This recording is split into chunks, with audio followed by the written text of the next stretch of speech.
Bem-vindos a mais um Rubicast. Abril é um mês de leitura, é um mês onde a gente celebra a leitura, a literatura. E a gente tem duas convidadas muito importantes aqui com a gente hoje. Esperamos que vocês gostem. E aí, Lucas, bom dia. Sempre um prazer, Juliana. Sempre um prazer ter você aqui comigo. E mais um Rubicast, um podcast sobre tudo, um podcast necessário, mais uma vez um assunto necessário, uma conversa importante. Mas, lembrando todo mundo para se inscrever no nosso canal do YouTube, o Rubicast, nosso Instagram e nosso TikTok com os melhores cortes do mundo, editados pela Juju Glória, o Rubi.cast. Aproveite nosso conteúdo. Hoje, como a Ju falou, além de abril ser o mês da leitura, abril é o melhor mês do ano, claro. Não começa, não. É o Vai melhor falar mês do do Lucas ano. Tem o Lucas Paluzzi e tem, claro. Na real, literatura, é conhecimento, é pra vida toda, é pra todo momento. Mas a gente tem, claro, o Dia Mundial do Livro, que é, enfim, uma representatividade a conhecimento. E a gente tem duas convidadas hoje fundamentais, brilhantes, escolhidas com muito carinho. Sejam bem-vindas, Cristina Wart e Sônia Rosa. Obrigada. Obrigada. Vai ser uma conversa bacana. Vai ser muito bom. Queria que vocês começassem falando um pouco da história de vocês. A gente estava conversando antes de gravar, tanta coisa legal. Então, Cristina, por favor, comece contando. Bom, eu me chamo Cristina Fernandes Wart, sou carioca, né? Tenho 63 anos, sou editora, sou historiadora de formação, né?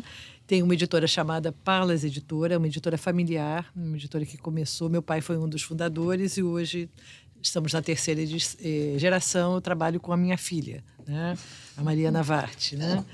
É uma editora que vai fazer, no ano que vem, 50 anos. É uma editora de 1974, né?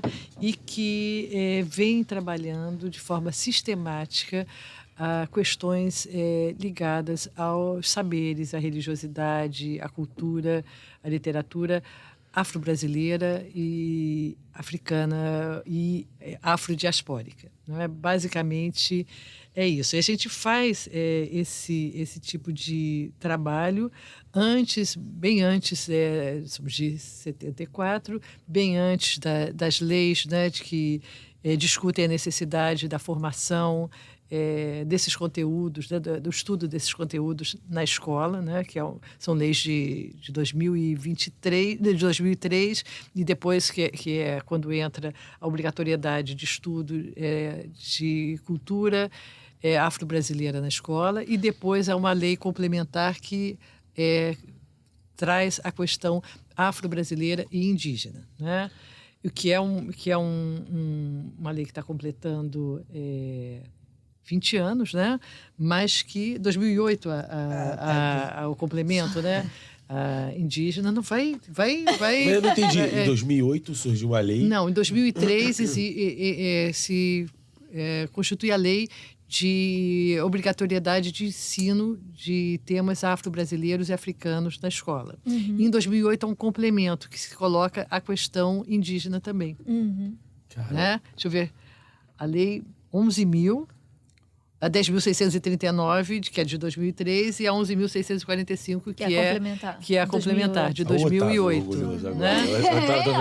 É de 2008. E que, na verdade, vai ter um impacto ao longo dos anos. É uma lei que, na verdade, é um processo, como a lei de cotas também, é um processo de conquista do movimento negro.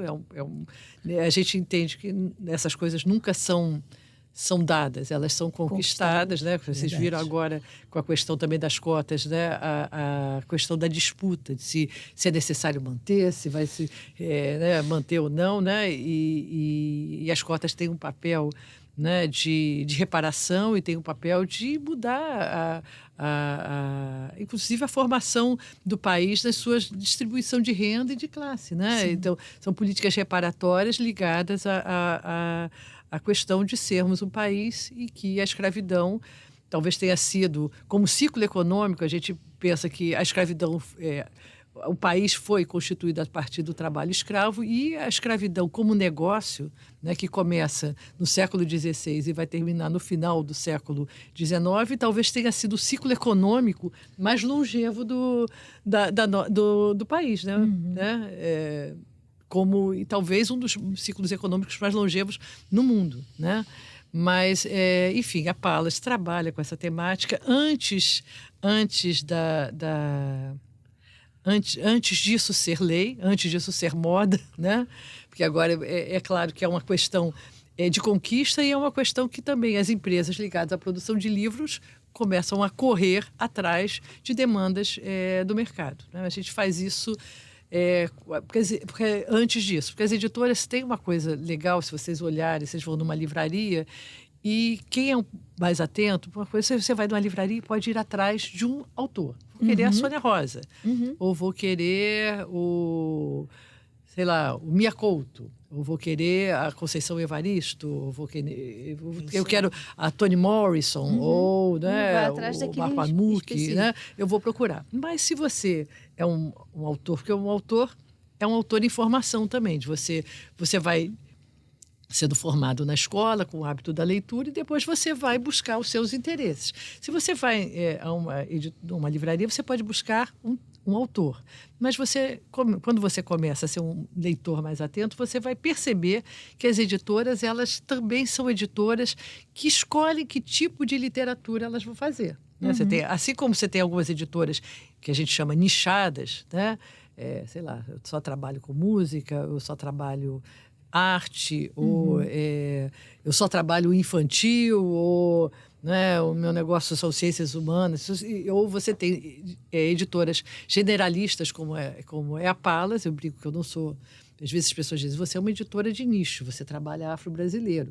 Digo, eu não sou uma editora de nicho. 56% da população, hoje em dia, se identifica como somos afrodescendentes, então eu não sou uma editora nichada. Né? Eu trabalho eu tenho um recorte, mas eu trabalho literatura infanto-juvenil, ciências humanas e sociais, religião, com esse enfoque. Não acho... Nicho é um trabalho da minoria, né? É o recorte. Né? Então, não acho que seja... É uma coisa depois para refletir, mas não acho que seja nichado. Mas a gente começou lá a editora começou nos seus erros e acertos, né? E tudo, e quando o meu pai assumiu definitivamente a editora, no início era ele e alguns sócios, e a gente foi depois se constituindo, né? Começou dentro da editora um trabalho muito ligado às religiões afro-brasileiras, né? E que era um trabalho que eu digo que era muito... Da informação mais simples, a oferenda, a cantiga, ligado também ao catolicismo popular, que tem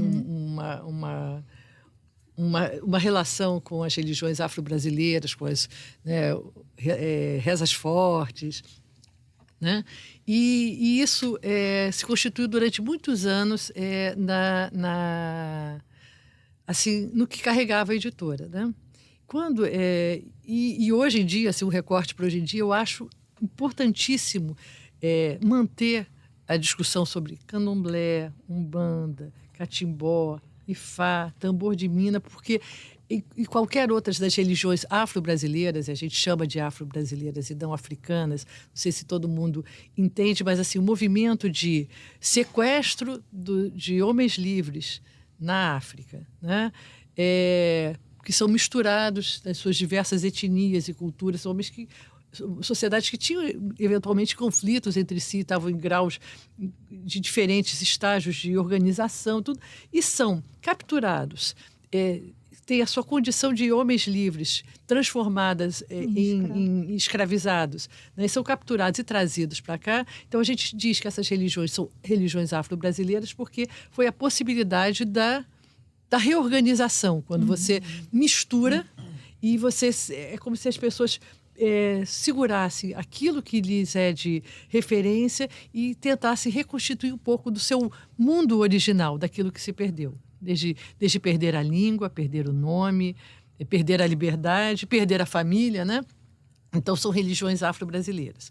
E isso continua a ser muito importante no nosso catálogo, e acho que a gente chama de religião porque é uma visão mais ocidentalizada, mais europeia que a gente tem, mas talvez seja uma maneira de enxergar o mundo, né, diferente, que aqui está resguardado por seja o amparo, ou seja, o mundo segue do lado de fora de uma casa de santo, mas dentro da casa de santo as pessoas são parentes, as pessoas são amigas, as pessoas constroem relações de afeto e de parentalidade a partir dessa referência africana. E hoje eu acho importantíssimo manter esse catálogo, e manter o registro, e manter o estudo dessas contribuições, que também estão ligadas ao estudo de línguas que se falavam na África e que hoje são como se fossem línguas religiosas e sacras dentro do país, como é o caso do Iorubá, que se fala dentro dos terreiros, mas elas são importantíssimas de serem mantidas no catálogo, na medida em que as religiões fundamentalistas perseguem essas religiões, porque a gente vê uma situação de racismo religioso. Né? Então, esse é um lado do catálogo que permaneceu durante muitos anos e que é muito interessante porque a experiência de vender livros também, a gente acredita que ela é só vendida. Hoje em dia ela é vendida na livraria e ela é fortemente vendida na internet, nas livrarias virtuais. Sim. Ou numa Amazon, tudo. Sim. Mas quando a Palas começou a trabalhar com essa temática, com as religiões, tratando esses temas mais de percepção mais simples, a gente vendia nas livrarias, mas vendia, e é muito legal, na Casa de Santo. Então, na Casa de Santo, do que você vai no Mercadão de Madureira, ou em mercados em que você atende ao trabalhador. Você atende o trabalhador, que é o público negro, que é o trabalhador, e que ia lá e comprava. É muito legal isso, assim, para Palas, que compra a vela, compra o barco, compra e compra o livro. Né? Top, então, é legal, porque o livro da Palas era vendido na livraria, e era vendido nesses espaços, como hoje, e como sempre foi também vendido por diversos segmentos que representam a luta do movimento negro. Né? Então, muitas vezes você achava na livraria, porque a livraria, se você pensar o Rio de Janeiro, e acredito que isso aconteça também em outras cidades do país, livraria ainda é um espaço que a gente tenta democratizar, mas é um espaço elitizado. Né? É um espaço ainda muito branco. No caso do Rio, como referência, é um espaço da Zona Sul, ou da Barra, da Zona Sul, tudo. Mas você define, você olha assim, do centro ou do máximo da Tijuca. A gente estava essa semana comemorando que abriu uma livraria, a Belle Époque, no Meia. Aí, Lucas. É uma livraria, Meia, né? É uma livraria, tem um livreiro da Baixada, né? E assim, e as livrarias estão concentradas na Zona Sul. E é uma coisa de elite, tá? Até porque explica o movimento da cidade, né? Explica também a dificuldade de você ter as questões também do custo de viver, de você formar a leitura para que ela seja uma necessidade, assim, uma coisa que deveria formar a cesta básica da gente, e que a gente pode discutir muita coisa. Discutir necessidade de bibliotecas públicas abertas para a comunidade, a necessidade de formar leitores, a necessidade de valorizar a leitura e também a compra do livro caber no bolso do trabalhador. Exato. A discussão não é se o livro é caro, mas assim, quantas pessoas, o que custa para um trabalhador viver, né? Então, por tudo isso, eu acho que a literatura está no processo de democratização, mas é ainda um objeto e uma forma de lazer ou de adquirir conhecimento para poucos, é um recorte. Né? Como que vocês se cruzaram? Como que Sônia Rosa chegou em Cristina Wart? Então vamos chegar lá. A Cristina Wart chega na editora no final da década de 80. Eu me formei em 86 na UF. Meu pai meio que tentando me cooptar para ir para a editora. Eu com muito medo de trabalhar com família, negócio de família é um negócio... Família, amigo. Né? E se não der certo... Relacionamento. Mas a vida é sempre um perigo, né? Sempre. A vida é para os fortes. Mas assim, e aí eu acabo indo para a editora no final da década de 80, né? E no início da década de 90 eu já largo a escola, é legal porque que bom que a minha família tinha uma editora, né? Podia ter, sei lá, não sei, alguma coisa que eu não gostasse de fazer. Uma editora é um lugar legal, né? Mesmo que a gente tenha que voltar para casa para lidar com a família, né? Mas que também foi leve. Trabalhar com meu pai se mostrou uma coisa muito prazerosa, como hoje é trabalhar com a minha filha. Mas, e quando eu chego na editora, eu me deparo com uma coisa, antes de chegar na Sony, eu me deparo com uma coisa que é muito assustadora. E eu venho da UF, não é qualquer faculdade de história, a UF, a UFRJ, são universidades, são faculdades de centros de ciências humanas dessas universidades, são centros de referência. E eu me deparei, eu vinha também de uma proximidade com as lutas sociais e tudo, e eu me deparei, que para mim foi uma coisa tão chocante, seja a compreensão da riqueza, do simbólico que tem atrás junto com um ebó ou com uma cantiga, que eram livros que o meu pai já produzia, eu me deparei com a minha ignorância. Se deparar com a ignorância, né? Eu me deparei com tudo que eu não sabia. O quanto que a gente não sabe. É um não sabe específico. O quanto que a contribuição negra na formação do país era desconhecida, né? E assim, está óbvio que é a construção pelo trabalho, né? Mas é isso que era o óbvio, mas a construção enquanto mentalidade, a construção de conhecimento, a tecnologia que essas pessoas trouxeram, né? Você vai trabalhar as minas e os caras morriam em 5, 6 anos, era uma peça descartável, mas por que negros capturados em tal lugar? Porque tinham a tecnologia, tinham o conhecimento, porque usar tais e tais escravizados de tal região na plantação, porque tinha conhecimento, né? Então, por que a gente fala da maneira que fala, se expressa da maneira como se expressa, o que significava dentro dos terreiros uma maneira de conceber e de entender o mundo de uma forma mais respeitosa, e assim, sem nenhuma coisa de idealização, né? Mas assim, e aí eu percebi que eu não sabia. O não saber foi para mim um choque tão grande que eu continuei muitos anos ainda no trabalho com a questão religiosa, mas eu olhei para o meu pai e falei, posso fazer diferente? E eu acho que o meu pai foi muito generoso e talvez ele queria a filha trabalhando com ele. Ele disse, então você teste, faça, né? E aí eu comecei a sacar, e como eu não era uma pessoa ligada a nenhuma religião afro-brasileira, eu não estava ligada aos movimentos de resistência negra, eu tinha uma formação de história. O que eu comecei a sacar era o seguinte: a população negra, seja para os antropólogos, para os etnólogos e as religiões, era o objeto de estudo. E aí eu comecei a sacar que tem um conhecimento e tem autoridades dentro desses espaços que deveriam falar, ter voz para falar. Então, eu acho que o primeiro passo assim que dá que começa a ter uma assinatura da Cristina dentro da editora foi propor às autoridades religiosas e propor às pessoas dentro do terreiro que contassem a sua própria história.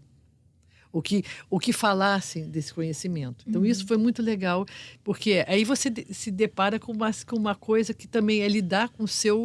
desconstruir a sua posição privilegiada e uma concepção de intelectual que é elitizada, que é o seguinte: eu cheguei à universidade, eu me formei, eu tenho um conhecimento clássico, né? E aí você às vezes chega nessas comunidades, são pessoas muitas vezes de origem humilde, tem uma inserção da porta para fora da comunidade muito simples, às vezes é isso que você estava falando, é o trabalhador, né? E aí, mas eles dominam as línguas bantus, dominam o Yorubá, tem um conhecimento também desse saber africano, né, que os agrega, né, e que vem um antropólogo, vem um historiador, vem um etnólogo e faz ciência sobre isso e tira conclusões, né? Então é propor que essas pessoas falassem e aí trabalhar o texto como um editor, trabalhar um texto para ser entendido e chegar para essas autoridades, para essas pessoas e dizer assim, mas isso que eu fiz com o seu texto, que é o trabalho do editor, é tornar o livro tornar o conhecimento uma coisa embalada num produto, que é o livro, que é legal, né? Aquela coisa que sobrevive a nós. Mas, assim, e você, isso que você contou, é isso que está aqui? E aí comecei a fazer livros sobre esse conhecimento a partir desses intelectuais, que eu chamo de intelectuais orgânicos, que estão dentro do terreiro. E aí é legal, porque e é claro que isso esbarra, isso anda junto com as lutas do movimento negro por reconhecimento, por espaço, né, por buscar um lugar de reconhecimento dentro da sociedade. E aí, esses livros também começam a ganhar espaço nas livrarias. Então, você tem um intelectual, sei lá, você tem um Pierre Verger falando do terreiro, mas você tem uma Beata de Iemanjá falando do terreiro. Você tem o Raul Lodi falando do terreiro, mas você tem a Estela de Oxóssi falando do terreiro. Então, e reconhecidos como intelectuais, né? E que até só antes de chegar aqui na literatura infantil, que eu acho que aí é legal, porque vai chegar com Mariana também, né? Que é uma outra geração da editora, mas esbarrar também como editora, que é um negócio do livro, do conhecimento escrito, né? Embalado no produto livro, numa tradição que é oral. Sim. Isso também é um negócio, é a gente sacar que o mundo que a gente vive é um mundo de registro oral, de registro escrito, e aquela oralidade que precisa ser mantida também, mas ela precisa ser registrada e ela precisa ser difundida e respeitada, e não como uma cooptação que seja tratada como religião que precisa ser aditoção. É um conhecimento que que a gente precisa entender como um patrimônio que nos compõe, que nos forma, né? Sim. E passar a registrar, né? Isso era engraçado, que quando eu comecei, e eu acho que a oralidade era a condição das sociedades, e a oralidade, com o que vem junto durante a escravidão, que é o segredo, é a maneira de se proteger, né? E aí eu, não sei se certo ou errado, eu dizia, escuta, vocês têm que falar, a gente tem que editar e vocês têm que registrar, porque é um conhecimento que vai se perder. É um conhecimento que precisa ser conhecido, é um conhecimento que precisa ser registrado, é um conhecimento que precisa ser respeitado.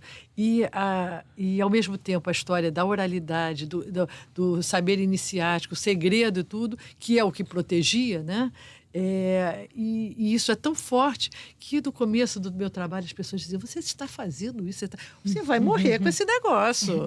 Era muito comum dizer isso, você vai morrer com isso, você está revelando segredos. Eu falava, não estou revelando o segredo, é uma coisa, a gente conta até aqui pode. Né? Daqui para lá, aqui para lá, ou como alguém vai entender, ou como, né, vai elaborar depois, a gente está só compartilhando um conhecimento que precisa ser entendido. Sim, tá? Sim. E aí, durante muito tempo, foi a questão religiosa. E, naturalmente, isso começou a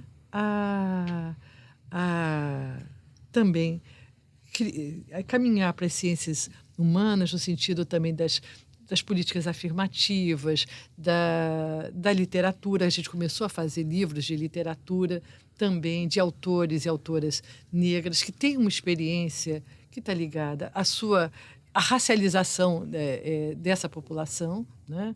É engraçado, porque a gente diz, eu falei com a Júlia, né? Falei com o Lucas. Agora, assim, eu recebi aqui João. João é um homem negro. Você só diz isso... Você já reparou isso? Olha, eu fui daquele lugar tal. Fui atendido por fulano, uma mulher negra. Alguém que quando é atendido por uma mulher branca diz, fui não sei aonde, fui atendido por uma mulher branca. Você só diz, você só coloca essa questão racial para a população negra. A população negra é racializada, né? É muito isso. A gente está agora racializando o branco no sentido de que está problematizando isso. Mas, assim, a gente começou a entender que existia uma expressão literária muito rica, né? Que precisava ganhar espaço. Né? E a literatura infantil infanto-juvenil, também a gente fala, e falar para um público adulto é um público já constituído, mas você, na verdade, formar um leitor jovem, você vai chegar naquele adulto com aquela formação. Então, criar personagens, protagonistas negros para contar, recuperar histórias africanas ou afro-brasileiras e também contar histórias universais, naturalmente se tornou uma questão dentro da editora. Então, são 2 livros. Sônia Rosa junto com a Bruna e a Galinha da Angola, são os 2 primeiros livros infantis que a gente faz dentro da editora. E é engraçado que o Nito, a Bruna e a Galinha da Angola, contam um mito de formação do mundo, né, a partir da galinha da Angola, que espalha, né, e com o pezinho vai espalhando a vida na terra. Mas o Nito é uma escolha que eu acho assim incrível, porque o Nito você pode olhar ele por vários, ele é Nito de bonito, né? O menino Nito. A gente vinha até conversando sobre ele, porque o Nito vai fazer 20 anos, ele já foi para a universidade, ele já deve ter feito aquele intercâmbio, tem que mais. E eu estava dizendo para a Sônia, eu acho que o Nito é um livro vintage, né? E a gente precisa cuidar do Nito. Mas Sônia, assim, éramos 2 meninas, porque o Nito já tem 21 anos. 21. O Nito? Aqui, na Palas. Na Palas. Ele teve uma pequena... Ele reencarnou, né? Mas o Nito, ele é um menino, Nito de bonito, de querido, né? De bonito. Nito. É um menino amado, ele é um menino desejado. E ele é um menino que tem uma questão de gênero. O pai do Nito, como muitos pais, dizem, esse menino chora, tudo chora. Quebrou o brinquedo, chora, não sei o que, ela chora, tudo porque a menina... Para as meninas é dado esse direito, para os meninos, sim. Vamos lá. Acho que hoje em dia está menos isso, né? Mas o Nito conta esse sofrimento de um menino que o pai acha feio chorar, né? Que menino não chora. Então, o Nito é uma família negra, são protagonistas negros contando uma história que pode acontecer na casa de qualquer certamente. Né? Então, e a gente vem ao longo de 20 anos, porque o Nito é inaugural, né? Contando, e a nossa relação, Sônia, desde que nós éramos... A gente estava hoje falando, gente, nossos filhos agora são mais velhos, alguns deles, do que quando a gente se conheceu, né? A Mariana porque... Você tem qual o nome? Você tem filho também? Sônia? Tenho 3 filhos. 3 filhos? Tem o Igor, a Clarice e o Rui. Rui Rosa, que agora também é autor. Não, é autor da Palas, né? Estreou na Palas, né? Do Arco Flecha ao Berimbau. Um livro, assim, não é corujice de mãe. É um livro muito bom. Muito bem escrito, legal. Ele está com quantos anos? Ele tem 27 anos, é pai da Zuri. E não é corujice de mãe, mas e a Mariana, quer dizer, Mariana cuidou. O primeiro livro como editora da Mariana, quando ela chegou na editora, foi o Menino Nito. Mentira. A Mariana foi a editora que cuidou do livro do Rui. Mas assim, então... Tá tudo em casa. É uma costura de afetos, de livro. Lindo, entre textos e afetos, que é o que a gente trabalha, né, Cristina? Então, que coisa linda. Ou seja, eu acho que dei uma pincelada boa do que é a editora. A gente hoje tem grandes autoras. Hoje eu estou vindo de um lançamento com Conceição Evaristo, que é uma expressão da literatura no país, né? Ela, Cidinha da Silva, Eliana Alves Cruz, Ney Lopes, Kilsan de Oliveira, Sônia Rosa, né? Grandes intelectuais também que estão na academia, Inaê Lopes dos Santos, assim, trabalhando essa questão de recontar tanto do ponto de vista das ciências humanas, mas até muito o que a literatura também faz, que é também contar a partir de dar destaque a personagens e a situações vistas a partir de um olhar da população negra que estava faltando na formação da gente, né? E que a gente precisa ter instrumental para lidar. Então, acho que eu comecei... Eu acho que... agora estou curiosa para saber. Sônia, com 3 filhos, dali surgiu a vontade de escrever para... Posso interromper?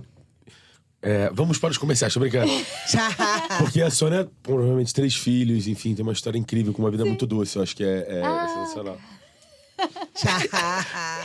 Por falar em doçura, antes da gente entrar na sua história, a gente tem uma apoiadora aqui com a gente, a Brownica.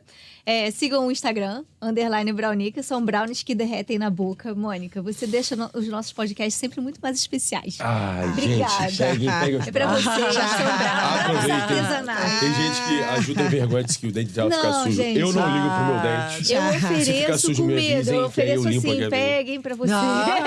Ai, gente, esse brownie aqui é brincadeira, de verdade. Eu vou levar pra sobremesa. Leve, porque é maravilhoso. Siga o Instagram, tem lá novidades. A Mônica é imparável, ela tá sempre criando coisas novas. Ela trouxe um determinado momento do maracujá que era surreal. Então aproveitem lá a Brownica, que deixou o nosso papo mais doce. E é interessante, porque ele é assim, visualmente interessante, né? Sempre. Você olha e realmente você fica com vontade de comer. Exatamente. Eu estou observando aqui o Lucas faz de maldade. Nesse momento, não só comendo, como também mostrando o recheio. Maracujá. E isso deixa com que a gente fique muito desejoso, né, de comer. E olha, eu recomendo, porque eu consigo ler ali Ai, cara. Mônica, eu te amo. Fala pra gente, Sônia Rosa, como foi sua iniciativa? Como você iniciou como autora? Como surgiu a ideia? Eu posso só falar um pouquinho como eu sou? Por favor. Então, por favor. Eu sou uma mulher negra, eu sou pedagoga, eu tenho 3 filhos lindos, que é o Igor, a Clarice, o Rui e a Zuri, né? Porque ser vó é ser mãe 2 vezes, né? Zuri Rosa. E eu tenho 28 anos de carreira. O Menino Nito é o meu primeiro livro. Eu tenho um amor enorme por esse livro, porque ele me deu muitas coisas boas, abriu muitas minhas portas, as portas da vida. Foi um diferencial na minha vida em todos os sentidos, porque o Nito é o menino negro protagonista, que eu escrevi em 88, já nessa perspectiva, né? E ele virou livro em 95, na primeira versão.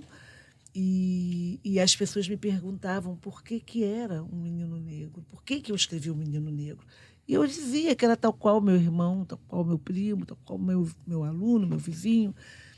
Mas isso não era o suficiente, né? Para as respostas. E a gente estava no ano de 95, eu era uma professora, com filhos pequenos. Aliás, eu estava tendo o Rui, né? Porque o Rui tem 27 anos. Então, quando o Nito chegou, o Rui estava na minha barriga. Então, eu não sabia responder. Então, o Nito me provocou a um estudo, ao entendimento, a uma questão assim desse meu lugar no mundo, dessa minha existência negra. E eu fui, desde então, tentando entender, né, esse meu lugar. E sendo também uma mulher negra de pele mais clara, o meu entendimento é diferente de um entendimento de uma mulher negra de pele mais escura, né, num país racista. E que quanto mais tinta você tem na sua pele, tinta, por favor, bem entre aspas, que não é tinta, isso é genética. Então, quanto mais escura a sua pele, mais racismo você é sofrido. Você sofre mais racismo, tem mais ataques racistas. Então, o Nito me deu essa perspectiva e eu agradeço por tudo, por todas as amizades que eu ganhei, por todos os caminhos que eu trilhei. E ele é o meu carro-chefe. Eu tenho um amor muito grande por esse livro, porque ele transformou, de fato, a minha vida, sabe? Então, eu fui estudar. Em 2003, a gente teve essa lei 10.639, que mexeu, como a Cristina muito bem falou, teve uma mexida no mercado editorial, mas, naturalmente, a editora Palas, assim como a editora Masa, lá de Minas Gerais, que já tinham um trabalho voltado para as questões étnicas, para as questões afro-brasileiras, de uma forma muito séria, de uma forma muito respeitosa, dando mesmo essa fala em primeira pessoa, de pessoas negras falarem delas, de pessoas negras contarem as suas próprias histórias, do seu próprio jeito, numa perspectiva ancestral, no sentido dessa ancestralidade em que bebe na fonte da oralidade. E essa fonte da oralidade foi também o que me formou. Por isso que eu tenho muita facilidade na minha escrita, né? E quando eu digo isso, também não falo com nenhuma vaidade, mas é verdade. Sim. Porque essa coisa da oralidade, que é um dos valores civilizatórios afro-brasileiros apontado pela Zoilda Trindade, uma intelectual negra de grande importância brasileira. Já falecida, Então, né? essa oralidade, ela aconteceu na minha formação. Eu sou uma pessoa de origem muito pobre, de uma casa empobrecida, dentro de uma favela. Mas eu tinha uma mãe, eu tinha um pai, eu tinha um irmão, eu tinha uma família. E dentro da minha casa tinha muito amor. E eu tive muito desejo de sucesso da minha mãe, né? E apesar de não ter livros dentro da minha casa tinha uma riqueza, que é essa riqueza que eu carrego para mim, que é uma riqueza que eu usufruo e compartilho em todos os espaços, que é a riqueza das histórias, da oralidade. A minha mãe era uma mulher baiana e ela trazia dentro do coração e da cabeça dela muitos provérbios, muitas histórias, muitos brinquedos cantados, muitas rimas. E era isso que povoava a minha infância, ao ponto de eu me apaixonar pelas palavras. E eu me apaixonava mesmo. Com 4, 5, 6 anos, eu brincava, eu cantava, eu dançava as palavras. E não tinha livro, mas tinha as histórias. Então, quando eu entrei na escola, foi muito fácil aprender a ler por essa intimidade, né? Então, mamãe, papai, vovós que estão me ouvindo, Sim. fica a dica. Muitas histórias, muito brinquedo cantado, muitas adivinhações, provérbios. E isso vai povoando a cabeça da criança, porque as histórias formam mentalidades, os livros formam mentalidades. Então, quando eu descobri os livros, né, esses registros escritos que a Cristina falou, né, foi muito fácil, né? E eu continuei, aí fui me solidificando como uma leitora, e a minha cabeça, povoada de sentimentos, de histórias, de oralidade, eu comecei a desejar escrever. Claro. Mas eu nunca nem desejei ser escritora. Na verdade, eu queria ser professora.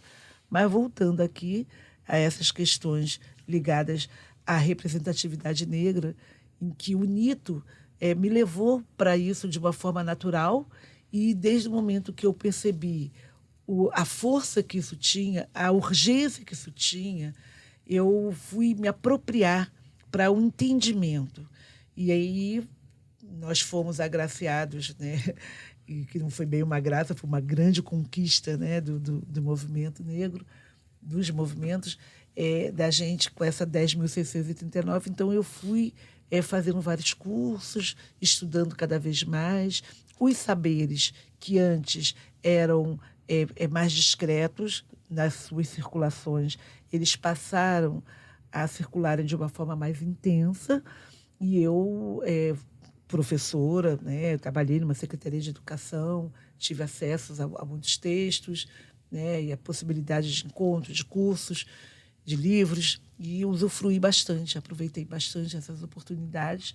E depois que eu me aposentei, totalmente tocada com essa temática, com esses saberes, eu fui fazer um mestrado, me aposentei e fui fazer um mestrado. E no mestrado foi algo assim, nossa, se o Nito fez uma revolução, a chegada dele, a chegada da carreira de escritora, né, a chegada da carreira de escritora com um protagonismo negro, com uma representatividade negra positiva. Quando eu cheguei lá no mestrado, aos 60 anos de idade, eu, né, já com a 10.689, 11.645, com as cotas das universidades, com essas cotas que abraçou a população negra, que abraçou a juventude negra. Sim. Sabe? Então, quando eu vivi essa experiência, Na minha primeira semana, eu só chorava, porque eu via aqueles jovens empoderados, com falas lindas, fundamentadas, com inteligência, com sensibilidade. Eu ficava assim, chorando, e eu ficava assim, tentando disfarçar, porque podia ter sido meu irmão que não foi, poderia ter sido outro irmão que não foi, né? E poderia ter sido, inclusive, eu, jovem, né, estando ali no mestrado, né? Mas eu não fui agraciada pelas cotas, infelizmente. Então, eu quero aqui registrar, nesses 20 anos de 10.639, nesses anos de 11.645, né, que são as leis bacanas, e desses anos de cotas das universidades, que vocês que estão me ouvindo abracem essa ideia, porque essa ideia é restauradora, essa ideia é importantíssima para que o povo negro ele cumpra as suas potências, que ele cumpra o seu caminho, que eles possam compartilhar, que a gente possa ter intelectuais, pessoas negras maravilhosas, como Maquilo Sand de Oliveira, como Renato Nogueira, como Nilma Lino Gomes, como como o Silvio Almeida, como Cida Gomes, sabe? Como Sueli Carneiro, como a Zoilda Trindade, como muitas e muitas e muitas tantas outras, Cidia Silva, como muitas e tantas outras pessoas com muita potência. Eu falei alguns que são mais conhecidos, mas quantas pessoas eu conheço, sabe, que estão aí nesse caminho de estudo, né? O Luiz Araújo, que é o meu afilhado, que está terminando um doutorado lá na PUC, um homem negro, lindo, inteligentíssimo, sabe? Minha filha, Clarice Rosa, terminando doutorado, né? Uma mulher negra. Então, assim, eu tenho muita alegria e é algo para que a gente não podemos permitir que a gente perca essas conquistas, que são conquistas que elas afetam a estrutura da nossa sociedade de uma forma positiva. Então, quando eu entrei no mestrado, só para concluir, eu revisitei, porque eu fiz uma dissertação de mestrado autobiográfica. Então, eu precisei visitar toda a minha vida, a minha história. Claro. Eu visitei toda a minha vida, toda a minha história, sabe? E inclusive, agora, com esses saberes mais profundos do mestrado, eu pude identificar dentro da minha trajetória de vida as marcas e a existência do racismo, que eu nem dava o nome de racismo, eu dava outros nomes, né? Então, o mestrado abriu também, ampliou mais o meu olhar. E depois do mestrado, eu revisitei toda a minha obra literária e aí depois eu também criei um conceito, que é aquilo que eu faço, que é a literatura negro-afetiva. Fico muito feliz de estar aqui nesse podcast para falar dessa literatura negro-afetiva. Nesse mês de tantas comemorações da literatura, a gente tem o Dia Internacional, né, que é o dia 2 de abril, o Dia Nacional, que é o dia 18 de abril, e a gente tem o dia 23, que é o Dia Internacional da Literatura como um todo. Então, assim, eu estou muito, muito feliz de poder falar da minha literatura negro-afetiva. Então, um conceito que eu criei na minha pós-dissertação de mestrado, após essa minha visita à minha literatura, que eu identifiquei que dentro da minha literatura, né, além dessas marcas de oralidade que são comuns nos meus textos, eu identificava assim, muitos personagens negros, né, e muito amor. Porque eu sou a moça do amor, de verdade. Coisa linda. Isso mesmo, é tão engraçado, mas é verdade. E aí eu vi que dentro da minha literatura tinha muito amor e muitos personagens negros. E o racista, ele não consegue identificar na pessoa negra humanidade. Essa é a essência do racismo, é a crueldade do racismo. Então, não existe nada mais humano do que o sentimento amor. Sim. Então, por isso que eu escrevo uma literatura negro-afetiva. Tem muitos personagens negros e tem muito amor. A criança negra, ela se encontra dentro dos meus livros e se sente representada, fica feliz, as minhas palavras ficam abraçantes. Se sente amada. Se sente amada. A criança não negra, ela tem a oportunidade de ampliar o seu conhecimento de mundo, né, de desenvolver a empatia, o respeito às diferenças.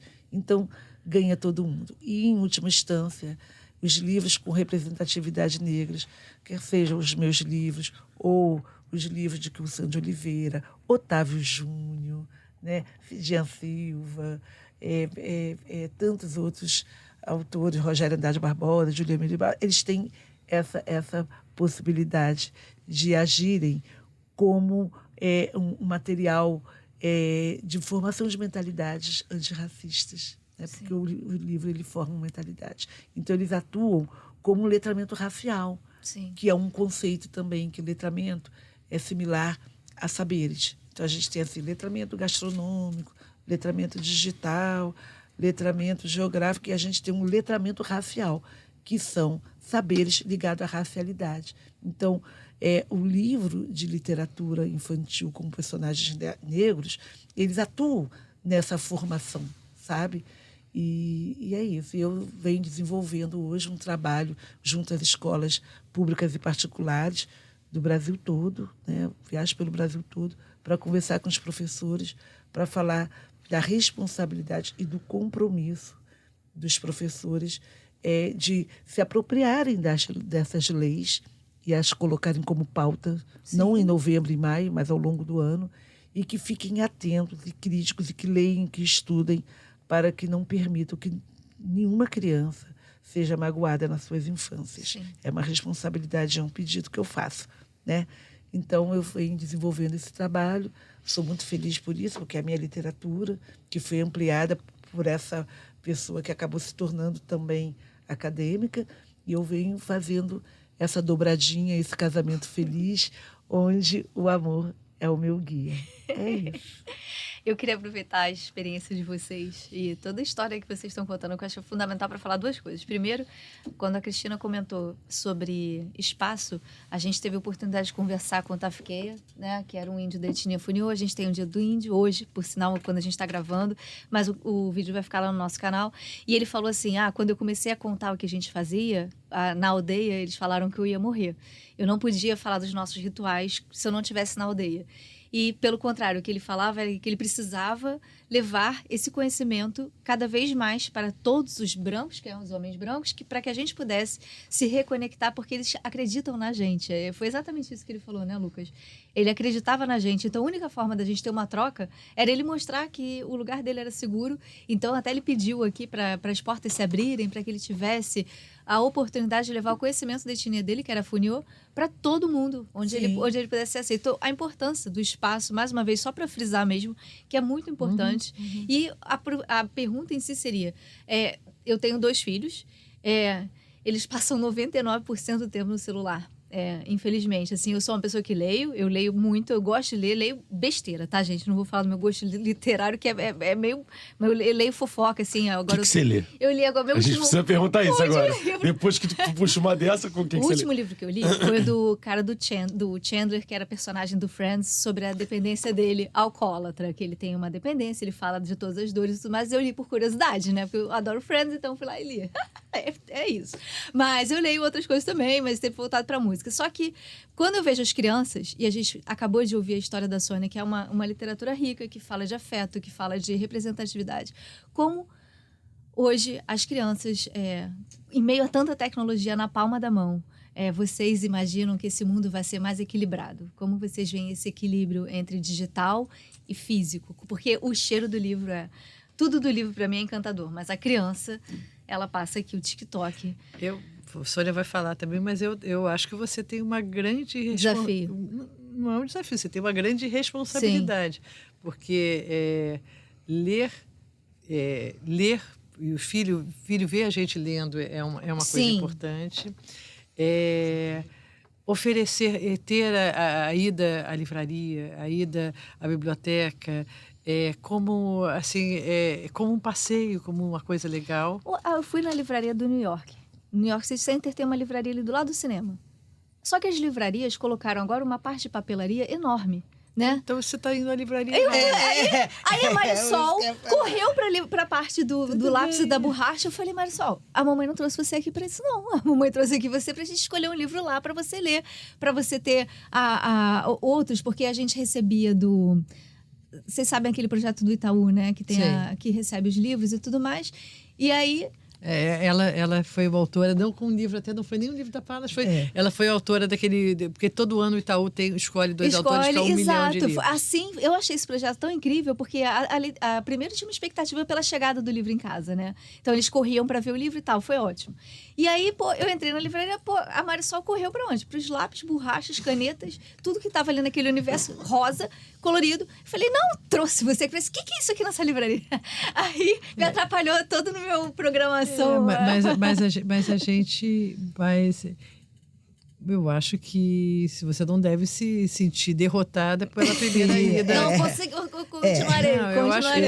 Eu tenho uma coisa de que comprar livros, ir à livraria, ou comprar até o gibi, o livro, tudo, era sempre para mim com as crianças. E eu fui uma criança que comprei menos livros, porque os meus pais eram mais duros quando eu era pequena, mas eu tinha um fascínio pela casa da minha vizinha que tinha uma biblioteca.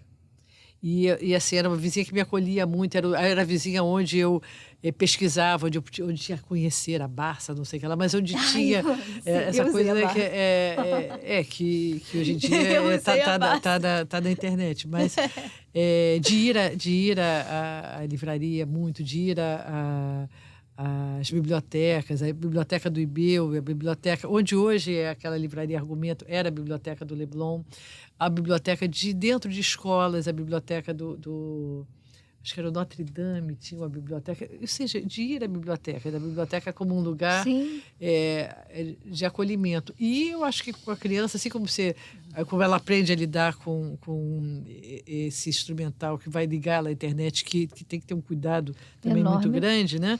Mas eu acho que você tem que oferecer muito livro, oferecer a contação de histórias, oferecer... Ir para ela gostar e ler em casa. E tem uma coisa que a literatura a leitura, não é só a literatura, a leitura com a compreensão do texto, a leitura que vai ajudar o texto, vai ajudar a proposta da matemática, a proposta do ler e compreender, é uma coisa muito sofisticada e exige da gente. Muito. E assim como, por exemplo, a música, que também é uma forma de linguagem, tudo, exige que você se dedique a ela. Ser mãe e pai dá um trabalho danado. Então, assim, comprou o livro, não adianta dizer, menino, eu comprei, gastei esse dinheirão na livraria, você não vai sentar. Leia junto. Eles ouvem, eles gostam de ouvir história lá, mas eles não pegam o livro pra ler. Mas agora eu contei hoje, conta pra mamãe. Outro dia eu vi meu neto, eu fui ao banheiro, ele pediu um livro para ir ao banheiro. Ele tem 3 anos. Que lindo. É a primeira, eu só dei o título do livro. Ele já entendeu que a ilustração é também uma narrativa. Então, depois ele pegou da cadeirinha dele, estava na casa da avó, aí ele foi contando, eu estava tentando contar a história que eu tinha lido, ele contou uma outra história que tinha a ver com aquilo, mas que era a ilustração, porque já é a rotina de você oferecer para ele, o código para trabalhar com isso, que depois pode ser desorganizado por ele, mas assim, é um objeto que tem uma forma de ser usado, que tem uma narrativa, e a gente tem que fazer isso e ouvir também a criança. Ela também ela é um indivíduo que tem coisas a falar e a contribuir, e tem seus limites que vão sendo ultrapassados, então você tem que levar e oferecer muito. Então, porque esse assunto me encanta. Eu costumo dizer que quem conta uma história abraça. Essa é uma premissa mesmo, né? E eu não tenho dúvida disso. Quando eu conto muitas histórias, eu contei muitas histórias para os meus filhos, muitas mesmo. Cantava, fazia como a minha mãe me ensinou. E assim, eu consegui formar 3 leitores, 3 pessoas apaixonadas pela leitura, 3 pessoas que usufruem, né, dos benefícios da leitura para entretenimento, para entendimento de mundo, para auto-entendimento. Então, assim, para estudar, né? Para estudar, para avançar. Então, com todo o respeito, porque você nos trouxe aqui uma experiência que não é só sua, é de muitas mães, no caso, assim, eu sou da área da educação, então esse é um objeto de estudo. Ela, de alguma forma, também está dentro dessa área educativa. Então, a gente talvez, né, tenha dicas mais fortalecidas até de experiência e de estudos. Então, eu digo para você que é possível. Escute o que Cristina falou. Insista. Não desista. Mude. Se você vai para uma livraria em que ela está virando um Frankenstein, ela está vendendo, daqui a pouco vai vender, sabe, outras coisas. Tem um café ótimo. Café cookie, nossa, papelaria. Café muito bom. Tem uma papelaria. Olha, tem uma ala de brinquedo, um espetáculo. Ok, Os é bonetos lindo. do Lucas Neto. É muito lindo. Mas assim, bacana. Mas aí não é isso que na verdade, vai formar. tira todo o propósito daquele passeio. E a gente não está aqui criticando, porque a gente tem toda uma ampliação de questões ligadas ao financeiro. Isso é uma outra questão. Mas eu posso te dizer, por exemplo, duas livrarias que eu digo para você que são livrarias que seduzem crianças. Uma é a Blux, em Botafogo, tá? E que é ali onde tem o cinema Itaú. Lá dentro tem um espaço de criança. A criança fica ali, conversa, pega, joga e vai e conta. E a outra é a livraria da Travessa de Botafogo, acho que do Leblon também. Qualquer uma delas tem um bom espaço da Travessa. Botafogo é muito agradável. E eu não sei a Belle eu não sei a Belle Époque, eu não fui ainda. Belle Époque eu não conheço, mas eu sei, por exemplo, que ela está fazendo um investimento em contação de história. Por exemplo, agora, nessa semana, nesse final de semana, teve uma contação de história até com um dos meus livros, tal, a Namor contou o Chamo Só Matias, que é um dos meus livros.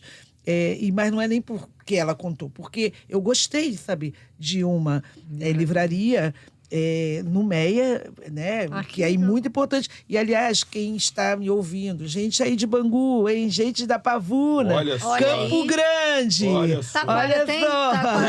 Ioaíba, Taquara. Gente, vamos fazer livrarias, vamos fazer espaços interessantes para as crianças, vamos chamar contadores de histórias, vamos dar vida às palavras. Como é o nome do Meia? Belle Époque. Belle Époque. Então, o que eu queria dizer não tem magia. A gente não vai competir com o tablet, com o celular. Sim. Porque, na verdade, a gente tem que entender que a gente quer o adulto. Então, a gente precisa educar as crianças. E a gente educa oferecendo possibilidades, a gente educa sendo exemplo, a gente educa fazendo com que ela entenda.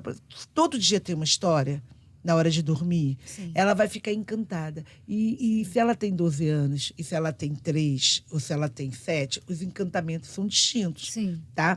Essa coisa dessa leitura autônoma, ela é algo de conquista. Porque muitas das vezes, e isso também vale para os adultos, tá? Muitas das vezes não se gosta de ler porque não sabe ler. E Cristina fez um apontamento muito importante. É muito sofisticado. Sem dúvida. A leitura é algo muito sofisticado. E a leitura literária também, até por conta das metáforas, sabe? Por conta dos pontos, dos parágrafos que compõem o texto. Então, a oralidade, né, que é a contação de história, você dá vida àquelas palavras que estão morando dentro do livro, elas possibilitam você oferecer para aquela criança 8, 10 anos, e até uns 12 anos, que ainda não domina ainda totalmente, e por isso nem gosta, de dar para ela esse enredo, essa história, que é fantástico. Não existe criança que não goste de ouvir uma história. Não parece isso que eu estou falando, assim, você não conhece meus filhos, não conhece fulano. Não, os meus adoram, mas eu não estou falando em você, eu estou falando em linhas gerais. Você não conhece fulano. Assim, é como você oferece. Exatamente. É um espaço de leitura, sabe? Então, insistir. Dar de presente no Natal, dar de presente na Páscoa, escolher o livro da festa de aniversário do amiguinho, sabe? Então, é uma insistência, focar que isso é possível. E o celular é o celular. Ele tem também o seu charme, ele tem também o seu momento, mas ele não pode ocupar 90%, porque faz mal em todos os sentidos, Sim. sabe? Inclusive congela o cérebro. Não é duro, porque tem que dizer. Grosso modo, mas assim, não é que é ruim, é bom. A minha neta tem 1 ano e meio. Ela vê a musiquinha, né, a cantiga, uma aranha, aí você vê, ela tá lá hipnotizada. É assustador, mas assim, é 5 minutos, no máximo 10, né? E ponto, vamos fazer outra coisa, vamos cantar, vamos montar, vamos ouvir história, vamos cantar musiquinha, vamos dançar. Então, assim, é fazer isso junto, sabe? E não se descuidar disso, sabe? Então, eu só queria também dizer que as bibliotecas, as grandes bibliotecas, Biblioteca Parque, né, que tem lá na Presidente Vargas, é uma biblioteca bem bacana, né? A gente deve procurar as bibliotecas, porque tem aqui em Botafogo, né? Tem também em Irajá, eu não sei como é que está a biblioteca de Irajá, são bibliotecas muito bacanas, você pode encontrar mediadoras de leitura, que são pessoas que vão contar está, que vão fazer atividades, então tem que ficar atento a isso, né? Quem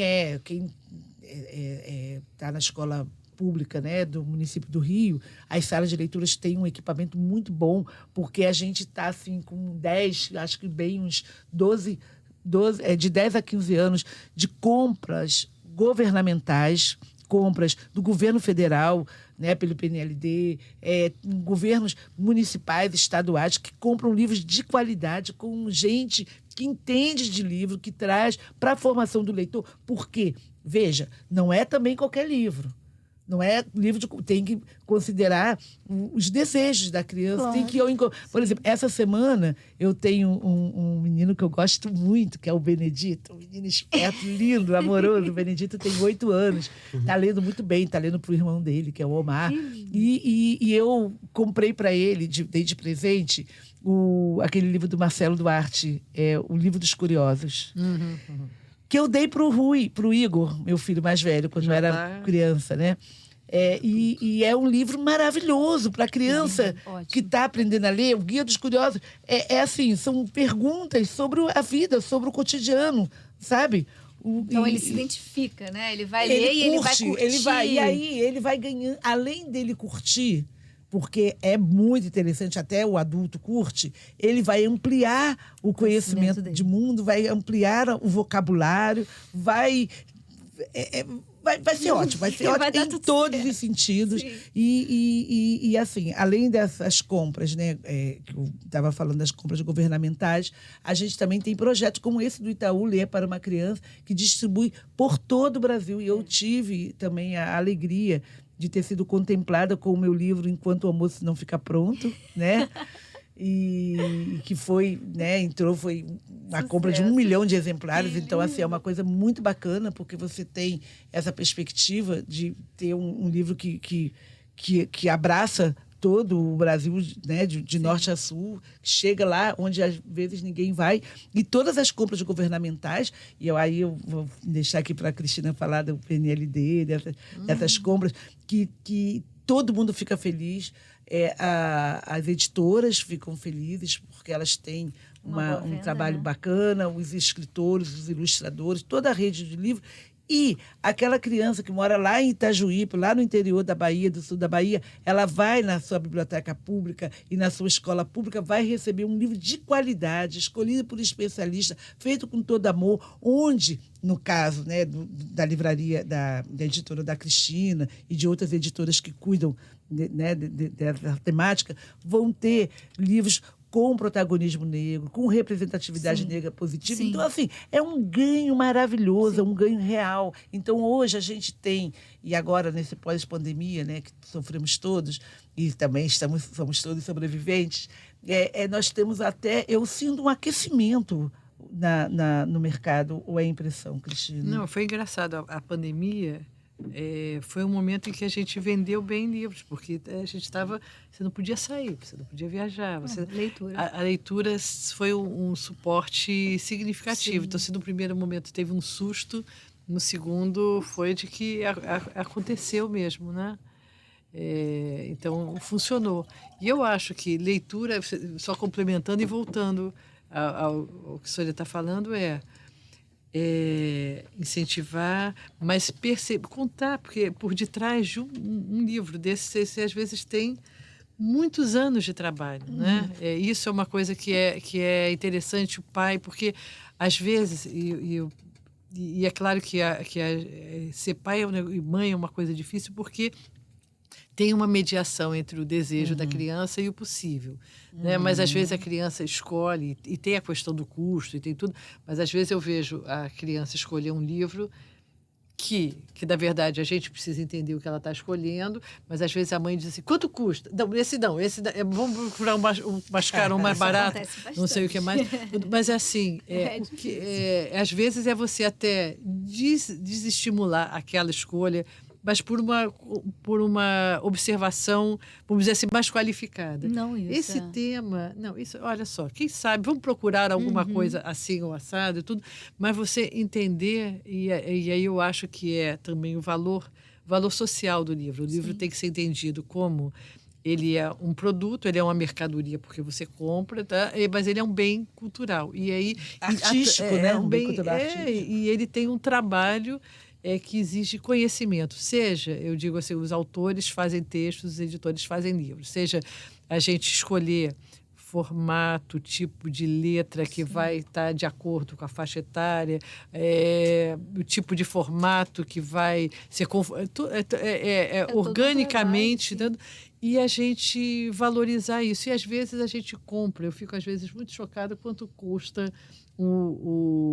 a caixinha do sorvete que você come em 15, ou o prato da comida, e um objeto que você vai visitar e revisitar muitas vezes. Vai alimentar a alma. Mas se você... todas as coisas dentro dos alimentos, mas assim... É isso, mas visitar várias vezes se você também foi incentivado, porque também, assim, fulano vai ler, aí fulano nunca mais leu também, olha, eu compro mais.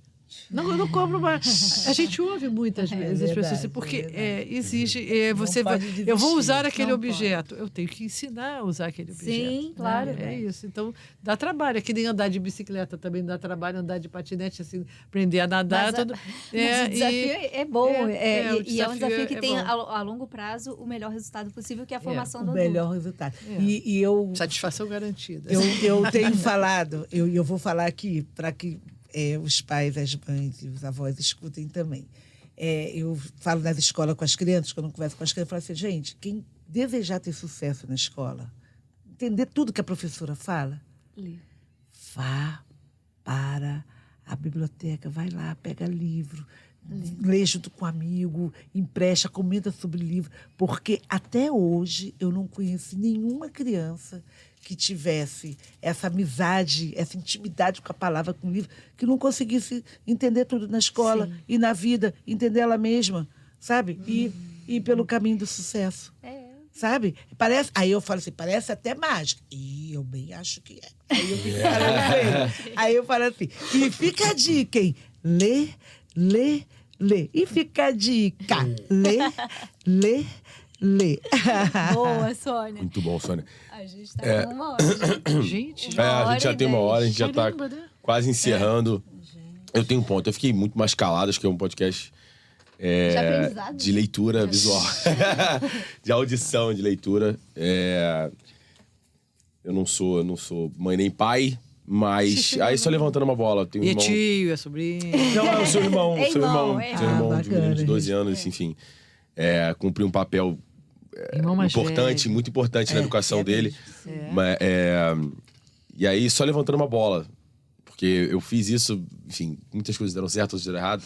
Mas é pra tu também, Juliana. Fala, uma das coisas que deram certo, outras não, mas isso deu certo.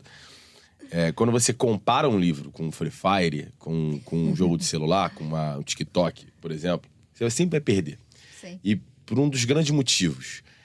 o Free Fire e o Free Fire, o CS, o FIFA, os jogos do celular, o TikTok, eles são muito vistosos. Porque quando você chega na escola, todos os seus amiguinhos falam disso. Porque quando você vai numa festa, todos os seus amiguinhos estão com o celular fazendo isso. Sim. Então, talvez o melhor caminho não seja fazer com que o seu filho ou sua filha pare de fazer isso. Talvez seja o contato com as mães dos amiguinhos dos filhos, para eles também se incentivarem. Porque, gente, a gente também não vai mudar a sociedade como um todo hoje. E nas festinhas de criança ou nas escolas, as crianças, ao invés de estarem com o celular, vão estar com livros. Mas como também o celular pode ajudar a trazer para os livros.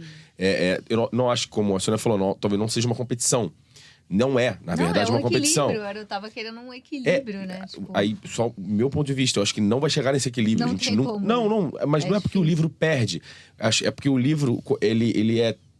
A literatura, ela é tão engrandecida porque ela não é a razão de ser só um livro num determinado horário, onde uma pessoa pega um copo d'água, num silêncio e lê um livro.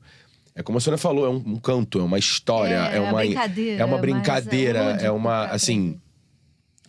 A interpretação de texto, ela é derivada é real, é derivada de sistema cognitivo onde você consegue captar a mensagem do receptor e ter essa mensagem de uma forma interpretativa. Só que isso pode ser variado para mim, para você e para cada um que tá aqui. Quanto mais eu tenho, culturalmente falando, um nível cognitivo alto sobre várias derivações de texto, ou várias... Enfim, eu consigo interpretar de formas mais avançadas. E talvez existem plataformas no celular que aumentem essa cognição e façam a pessoa interpretar mais, que façam com que ela queira ler.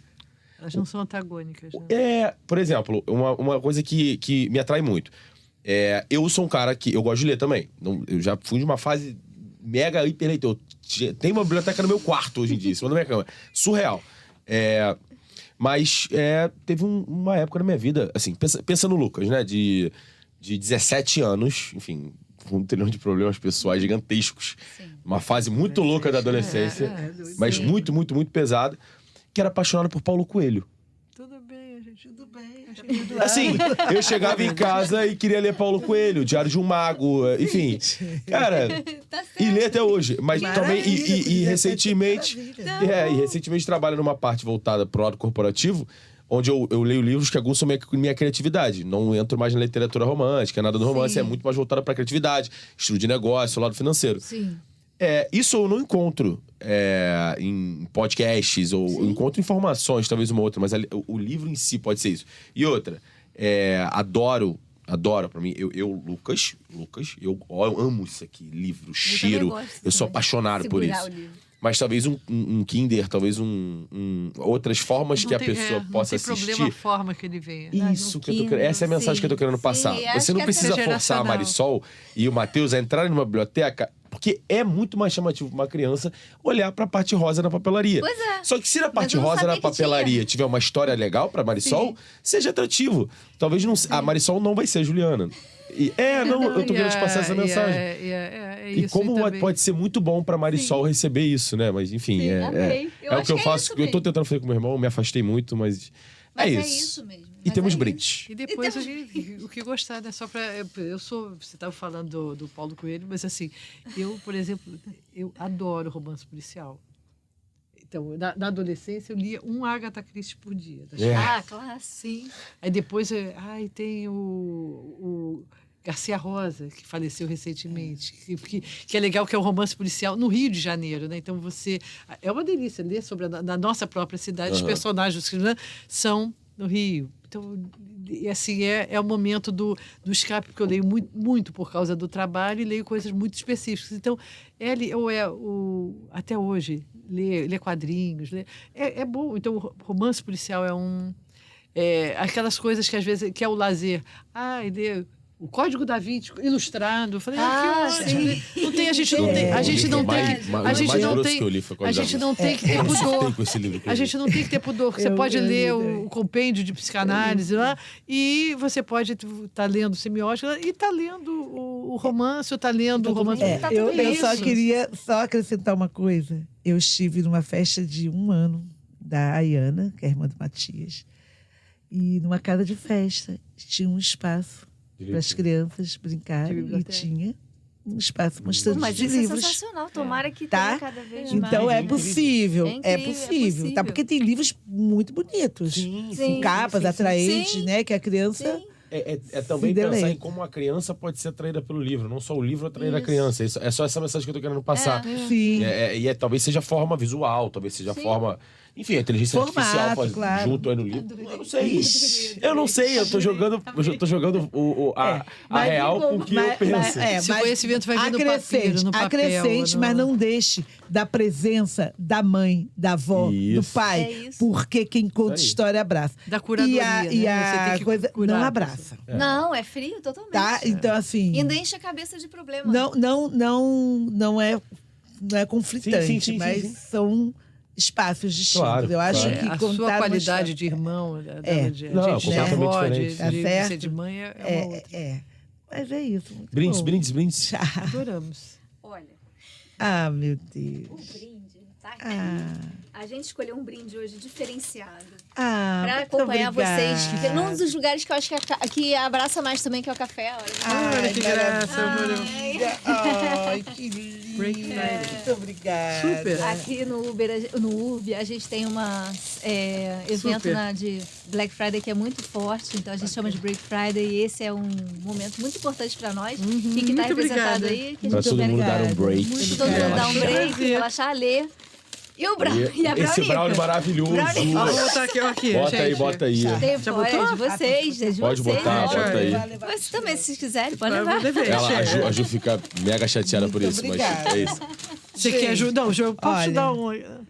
Não, ela come tudo, gente, mas é muito bom. Queria só... vocês vão estar... A gente tem Bienal do Livro esse ano, a gente tem FISC, que se fala. Vai ter a FLISH. Eu posso fazer uma... Só convidar todo mundo, que a gente está perto. Tá, então, 6 e 7 de maio vai ter a FLISH lá, a Festa Literária de Santa Teresa, que vai ser no Parque das Ruínas, e serão 2 homenageados dos autores. Um é o Krenak e a Sônia Rosa, que sou eu. Eu fui avisada, eu como editora fui avisada. Parabéns. E o dia 27 de maio eu tenho lançamento do... Meu nome é Raquel Trindade, mas pode me chamar de Raia Cambinda, que é da Pequena Azar, do grupo Companhia das Letras. Vai ser na Travessa Botafogo, de 15 às 18. Aí quem puder... 27 de maio. 27 de maio, tá? E 27... Seguindo as redes sociais de vocês, para poder saber mais também. Sim, o Palas Editora. Palas Editora no Instagram. E a escritora Sônia Rosa. Não tem como errar, não tem como errar. Tá certo. Muito Palas obrigada.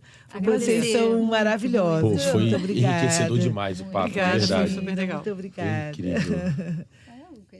Viva a literatura, coisa linda, viu, gente? Viva os editores. Viva os editores, viva Tem os leitores. Hoje não dá. Gente, um beijo, obrigado pela participação de todo mundo que assistiu. Lembrando a todo mundo de se inscrever no nosso canal e acompanhar a gente nas redes sociais, que tem muito corte tirado. Um beijão no coração de todo mundo. Vamos ler, vamos alimentar a nossa alma. Viva a representatividade, é isso. Beijo. Obrigado. Tchau. Tchau.